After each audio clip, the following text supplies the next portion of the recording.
राधे राधे, जय श्री कृष्णा। मित्रों, एक बार फिर से स्वागत है आप सभी दर्शक बंधुओं का दर्पण ज्ञान गागर यूट्यूब चैनल में। तो जो भाई बंधु हमारे चैनल पर पहली बार आए हैं उनसे मेरा विनम्र निवेदन है हमारे चैनल को सब्सक्राइब अवश्य कर लें, क्योंकि आपका एक सब्सक्राइब हमारे लिए बहुत ही महत्वपूर्ण है। तो बने रहिए बिना स्किप किए वीडियो के अंत तक। तो दोस्तों, आज हम आपके लिए बहुत ही ज्ञानवर्धक एवं मार्मिक कहानी लेकर के आए हैं। यदि आपने इस कहानी को ध्यान लगाकर सुन लिया, बस समझ लिया, तो इसे सुनने के बाद आप लोगों को महसूस होगा कि अपने परिवार में रहते हुए कभी भी किसी भी सदस्य को जरूरत से अधिक हट नहीं करनी चाहिए। इसलिए दोस्तों, आपसे एक बार पुनः निवेदन है कि कहानी को अंत तक अवश्य सुने, तभी आपको कहानी का अर्थ समझ में आएगा बंधुओं। तो मित्रों, अधिक देर नहीं करते हुए देखते हैं प्रसंग की ओर। दोस्तों, एक समय की बात है जब गंगा जी की तलहटी में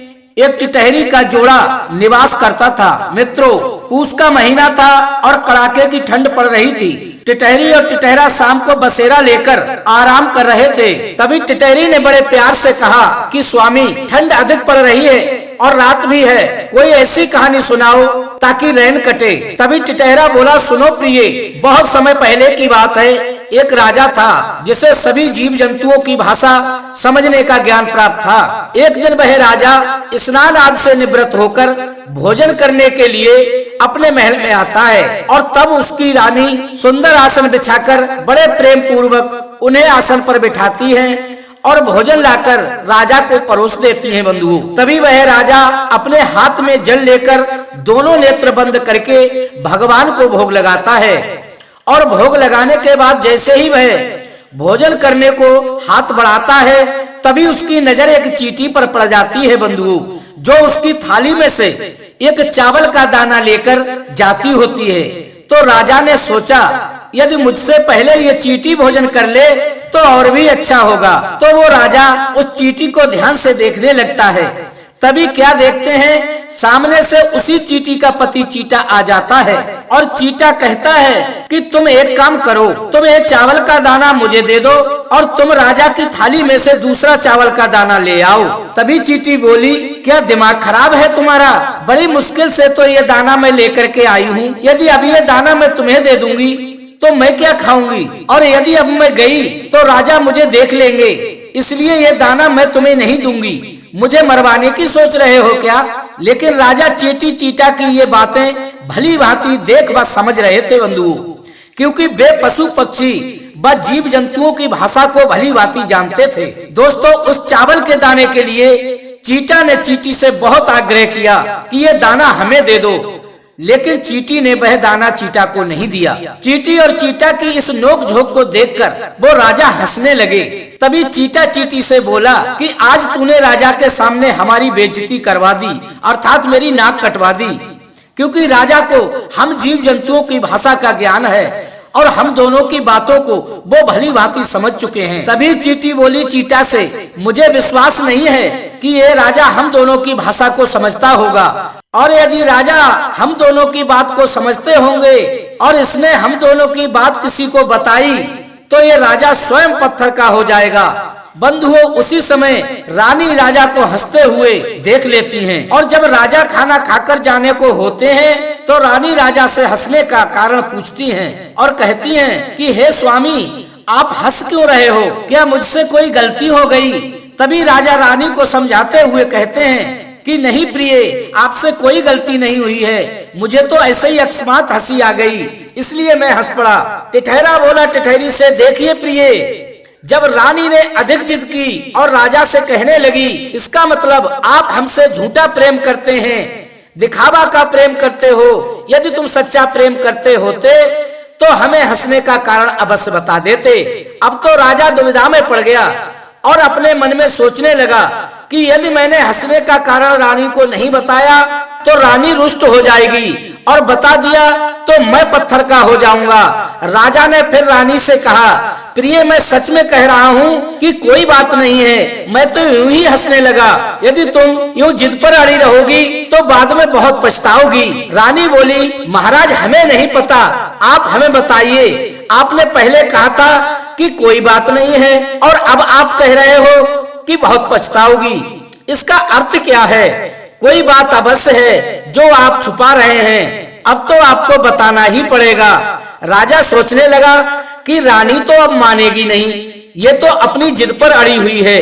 राजा बोला, अच्छा प्रिय, तुम जानना ही चाहती हो तो तुम मेरे साथ नदी के तट पर चलो, मैं तुम्हें सब कुछ बता दूंगा। रानी बोली, ठीक है महाराज, चलिए।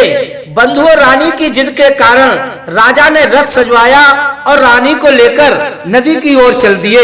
राजा ने पहले ही विचार कर लिया था, यदि मैं नदी किनारे पत्थर का हुआ तो वहां पड़ा रहूंगा, लेकिन यहाँ महल में पत्थर का क्या काम है। चलते चलते जैसे ही नदी किनारे पहुंचे तो राजा ने देखा कि एक बकरियों का झुंड नदी में पानी पीने को जा रहा था। तो एक बकरी ने बकरा से कहा कि स्वामी, नदी में जो फूल बहता हुआ जा रहा है, क्या आप मुझे वो लाकर दे सकते हो? तब बकरा बोला, मुझे क्या उस राजा की तरह मूर्ख समझ रखा है जो रानी की बात मानकर पत्थर का होने जा रहा है? मैं राजा की तरह मूर्ख नहीं हूँ। और उसने बकरी को अपने सींगों से मार मार के अधमरा कर दिया बंधुओं, और पानी पीकर चैन से हरी हरी घास चरने लगा। और उधर जब राजा ने बकरे की बात सुनी तो राजा की बुद्धि के कपाट खुल गए बंधुओं।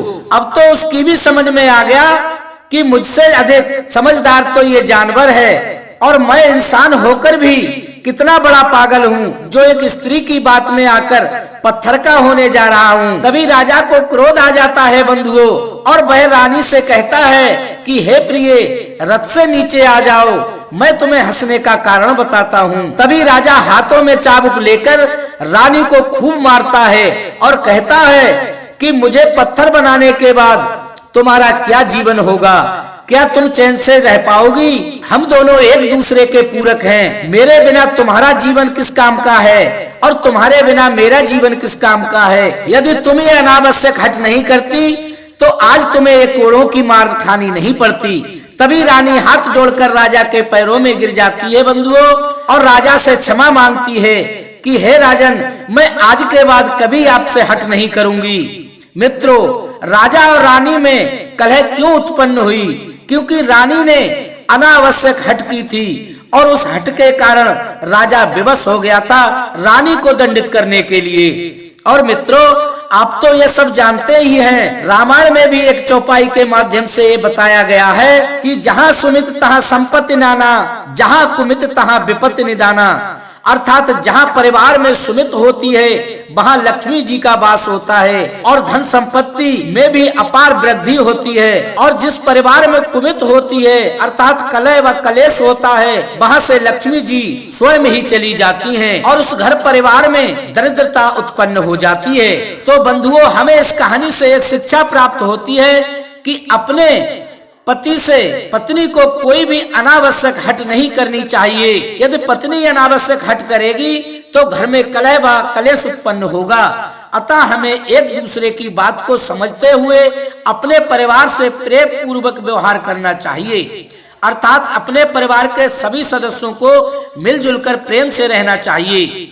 यदि आपको हमारी कहानी अच्छी लगी हो तो वीडियो को लाइक करें और अधिक से अधिक लोगों तक शेयर करें, और कमेंट में राधे राधे जय श्री कृष्णा लिखना ना भूलें बंधुओं। इसी के साथ दोस्तों, राधे राधे जय श्री कृष्णा। मित्रों, फिर मिलेंगे एक नई कहानी के साथ।